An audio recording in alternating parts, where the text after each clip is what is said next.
The Peter Schiff Show. I want to circle back again and talk a little bit more about the situation regarding the George Floyd and the new narrative now about how America is replete with racism, and America as a nation needs to atone for this, and we need massive increases in government spending and programs and social awareness. I mean, even Uber Eats came out today and said that they're not going to charge for delivery from Black-owned restaurants anymore, at least till the end of the year, right? So if you're a Black-owned business and you want to deliver, they're going to give you an advantage. They want to show that they care and that they're not discriminating, so they're going to discriminate in favor of Black-owned businesses and give them a better deal than they would give white-owned businesses. But all of this newfound sensitivity to this rampant systemic racism has to do with the fact that George Floyd, who happens to be Black, died at the hands of police, two of whom, out of four, half of the police were white, right? Because if you look at those four guys, and they've all been charged now, two of them are white, one of them is Asian, and one of them is Black. Now, I mean, he's kind of light-skinned Black, so I think he could be a mixture, but I think he identifies as Black. But anyway, so let's say he's Black. But these four guys, two of whom are white, kill an African-American man.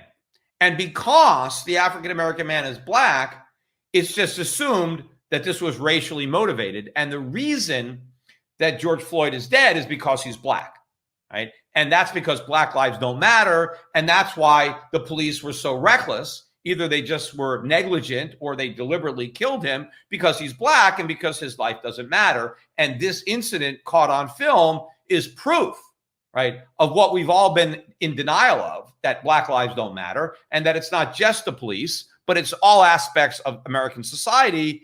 This is just the latest example for all to see. And now we all have to, have a national effort to do this. And the reason I want to bring it up again is because I happened to look today at a video of another situation that happened 4 years ago, right? A guy named Tony Timpa, who was a 32-year-old guy, and he lived in Dallas, Texas. And he died at the hands of police, right, in circumstances that were almost identical to the circumstances surrounding George Floyd. I mean, almost identical. The main difference was that Tony Timpa was white, right? George Floyd was Black, right? And you can Google this or on YouTube, and you can see what happened. In fact, I watched the entire 40 minutes of raw footage, and you should read that. Watch the whole thing if you really want to see what happened. Because I initially watched a much shorter version, and that one really, really made the police look bad. Not that they weren't bad, but if you just saw, a smaller cut, and this was all from the webcam, right, that the police had, or their that they wear, their body camera, right? So the police had this footage of this guy. Anyway, and I'm gonna go over the circumstances.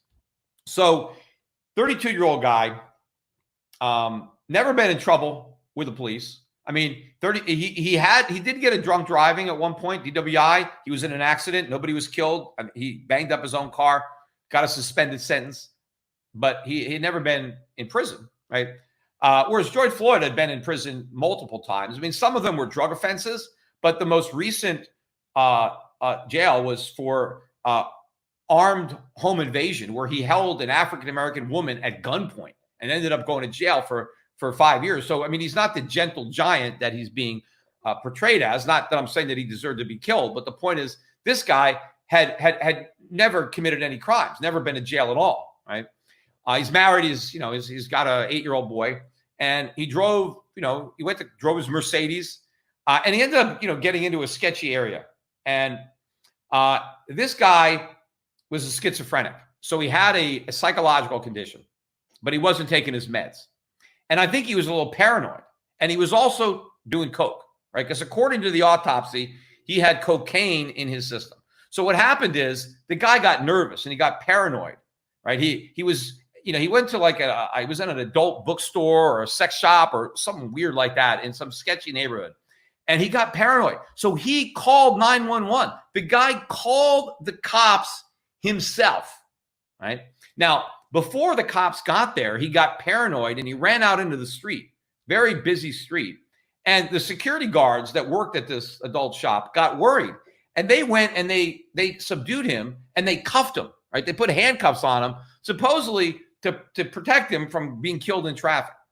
Then the police that Tony Timpa called show up, and he's already in cuffs, right? So now the police take over, and they call the paramedics, right?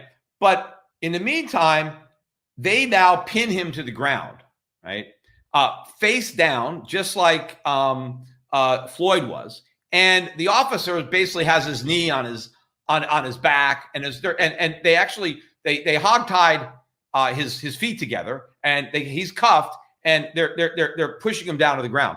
And before they pushed him down there, he was kind of moving around. He was trying to get up, and they were preventing him from getting up. Now they are restraining him for 14 minutes. The entire time that they are restraining him, the guy is screaming for his life. Please let me up. Please don't kill me. Don't kill me. Please, please, over and over again, screaming, and he's afraid he's going to die. Now, the policemen are reassuring him. You're not going to die. You're going to be okay. What are you on? What did you take? And, when I first watched the shorter version, I was really, really angered because you see the policemen, they're actually laughing. I said later on, the guy stops moving. He passes out. He actually dies. They don't know that. They think he falls asleep. And after a while, when he's not moving, they're like, what happened to him? I think he's asleep, But then when the paramedics arrive on the scene, which is now about 14 minutes, that's when they finally get off of him. They didn't even stop restraining him. Even though he wasn't moving, they kept restraining him. The same thing they did with George Floyd. And so the paramedics come and they try to roll him over to put him in the ambulance. And that's when they're worried. And one guy actually says, God, I hope we didn't kill him. Right. And then the other guy's like, what do you mean we? Like, you're the one that, so, and they kind of laugh about it. Right. And, when I first saw them laughing, I mean, God, they think this guy might be dead and they're laughing. But it became obvious to me when I watched the whole thing that at that point, they really tried to help him originally. And they didn't think he was dead. That's why they were kind of joking, because they were pretty sure he was alive. It wasn't until he got into the ambulance and the paramedics are like, this guy's not breathing. And then nobody's laughing. And then they're trying to save his life. They're trying to resuscitate him, but they weren't able to do it. And so he died, right? And so the autopsy that they performed said that it was a homicide. I wrote it down here.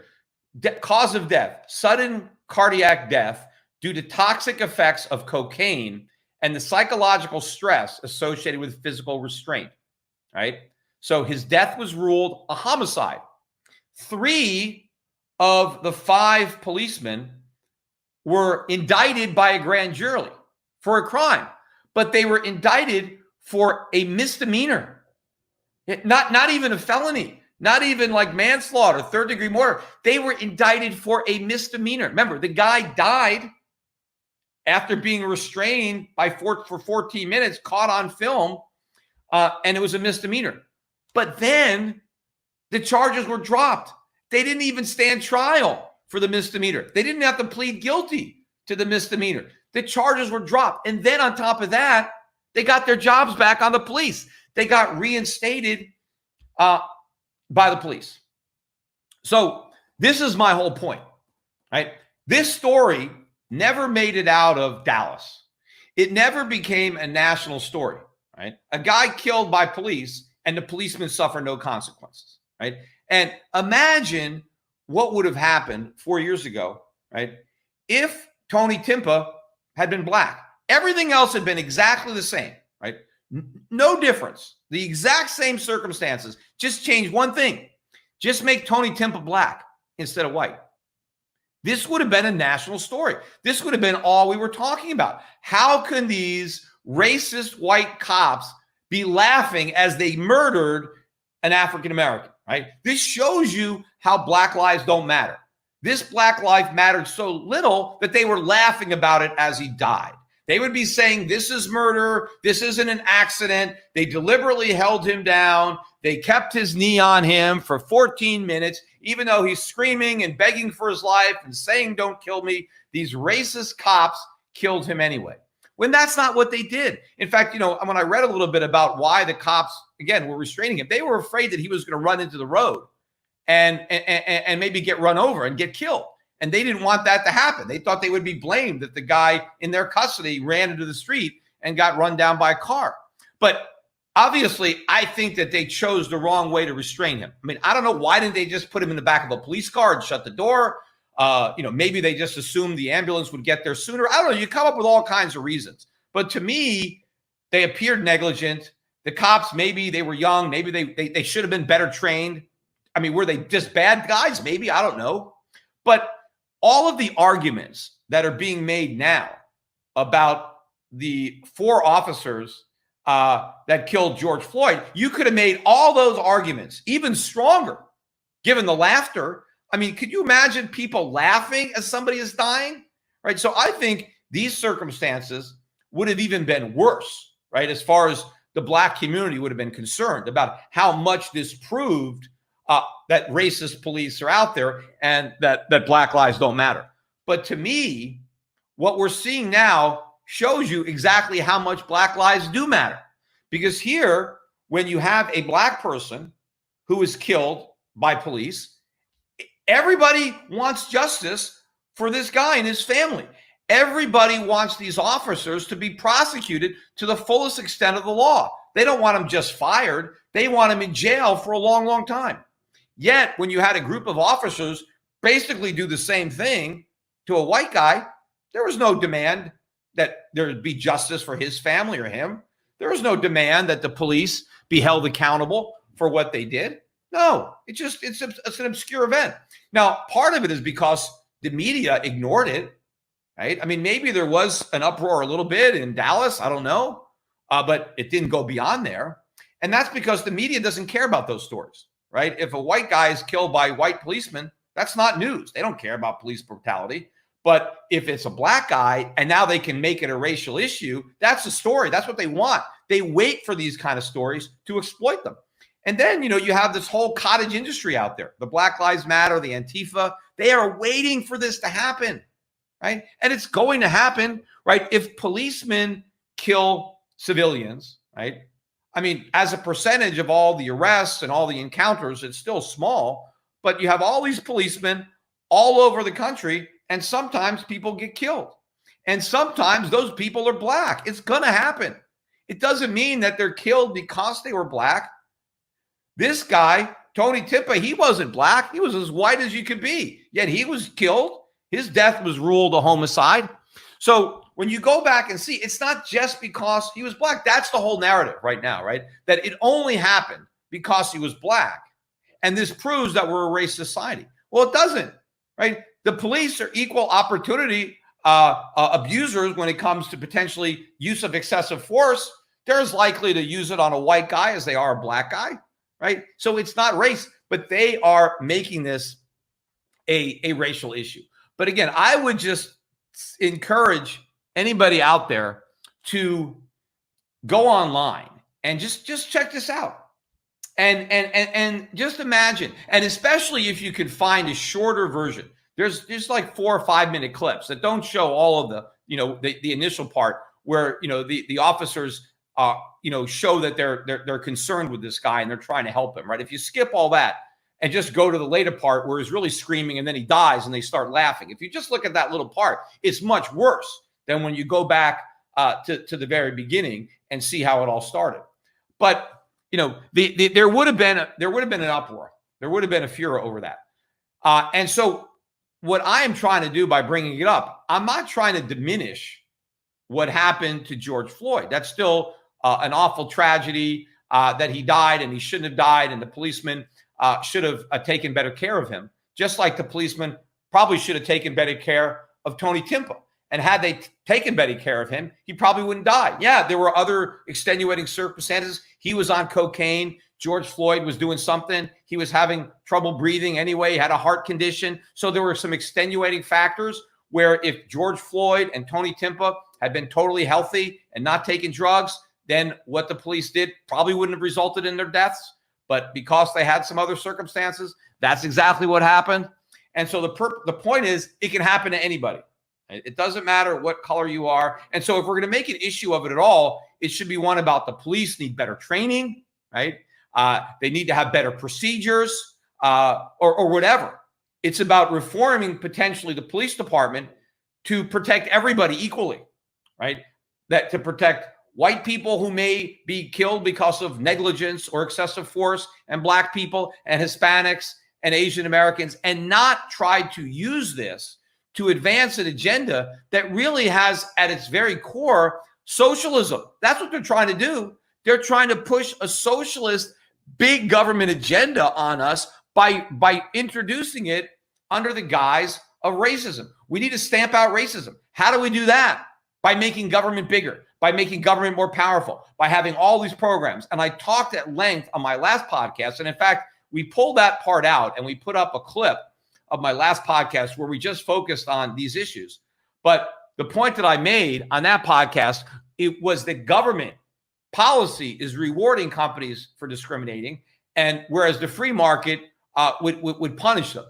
And so what we really need is more capitalism and less government.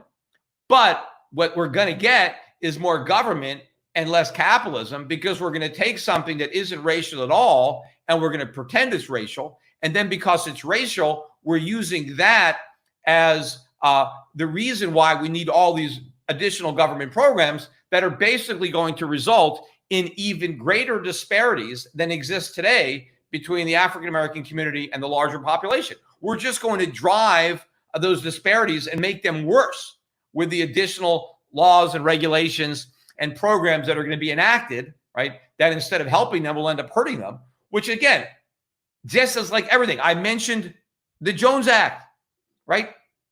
Everything the government does, the consequence is the opposite of the intent.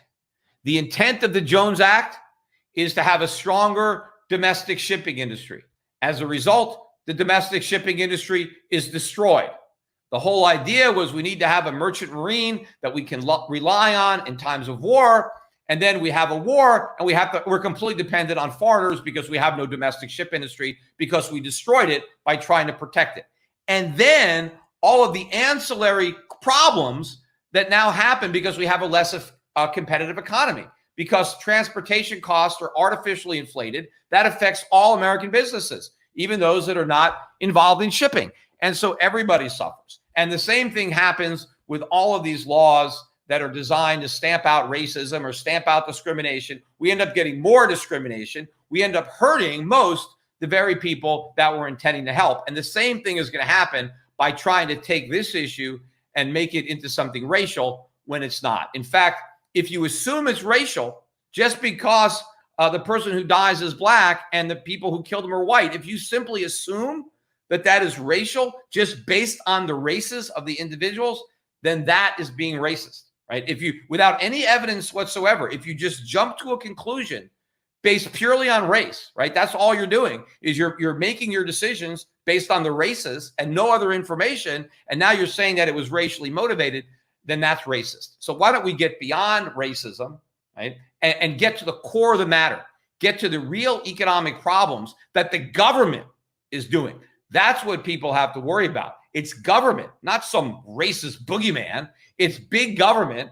That's what the African-American community needs to worry about. Get government off your neck. It's the government's foot that is suffocating the black community. And not just the black community. The entire nation is suffocating under the weight of the government. So let's remove that weight. Let's make government smaller and let's make the economy freer and bigger.